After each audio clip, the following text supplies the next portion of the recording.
Wilton is a nice place to live, to raise a family, to do business. It's still a small New England town with roots going back 2 centuries and more. Respect for tradition is built into its houses and churches. This is what has brought and is still bringing families here. Wilton has grown. All towns have. Today we number more than 17,000 people. Our aim has been to preserve the spirit even as times change, and change they have.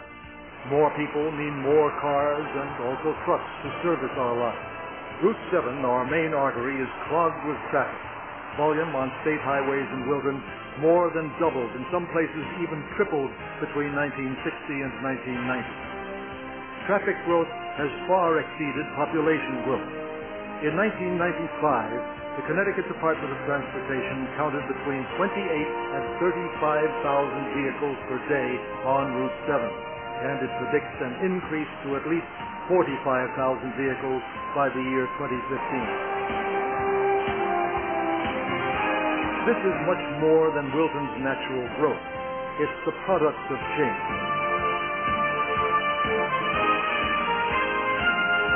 40 years ago, commuting meant Wiltonians taking the train to New York. Today, as corporate headquarters and large business have moved to Fairfield County, Wilton is the destination of commuters from towns 20 miles away. Even more, thousands drive back and forth through Wilton each day to and from work in Westport, Norwalk, Stamford, and beyond. They have no other reason to be here, and they have no choice. Mass transit effectively doesn't exist. The number of Danbury area residents commuting to work in the combined Norwalk-Stamford area has increased enormously in the last 20 years, almost 300%. Wilton's police chief, Toscano, reports that 9 out of 10 traffic violations involve out-of-town vehicles. To avoid the congestion on Route 7, travelers have spilled out across Wilton. The 2 other major north-south roads, Belden Hill and Chestnut Hill, have seen rush-hour traffic jams. Smaller roads feel it as drivers look for shortcuts. The Wilton Police Department recently counted 11,241 vehicles on Belden Hill in a single 24-hour period. On Drummond Hill, town government has turned to surgery, widening and straightening, quote, improving the road, ravaging a beautiful piece of old Wilton.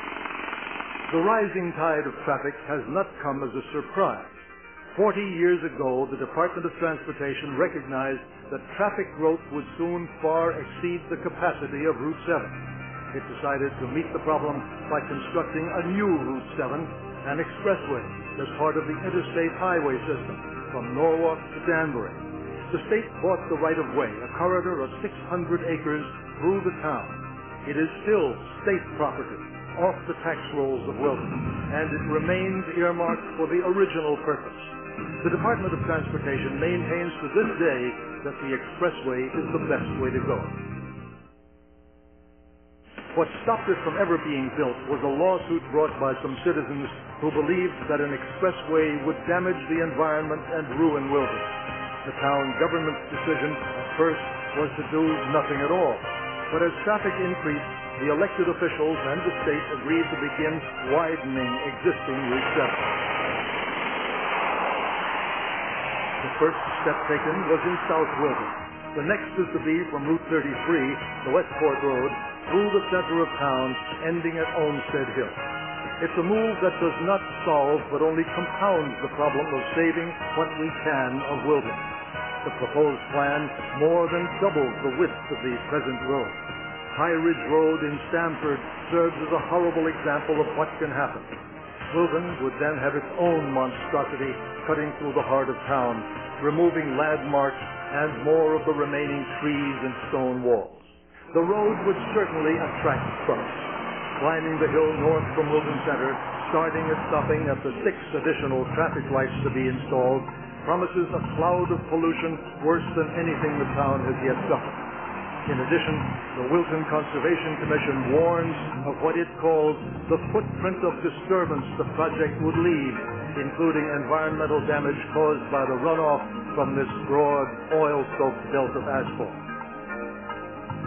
The four-lane traffic of the widened Route 7, a stretch 1.5 miles long, would suddenly be crammed back into the existing two-lane road. The next step would obviously have to be to continue the widening, making travel on Route 7 next to impossible for the foreseeable future.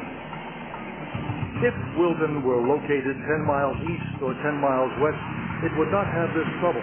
But here we are on the main route north, and every projection says the traffic will get worse. A widened Route 7 couldn't hold it. Going ahead with the widening project would be only a makeshift. At the end of the day, it would still be necessary to build the Expressway.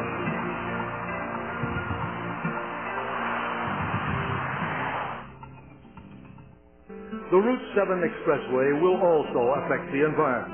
However, when compared to the property and business destruction caused by widening the present road, the disruption to the town during the construction phase, the real risk of large commercial development, and the resulting change in the rural town character, it is certainly the lesser of two evils.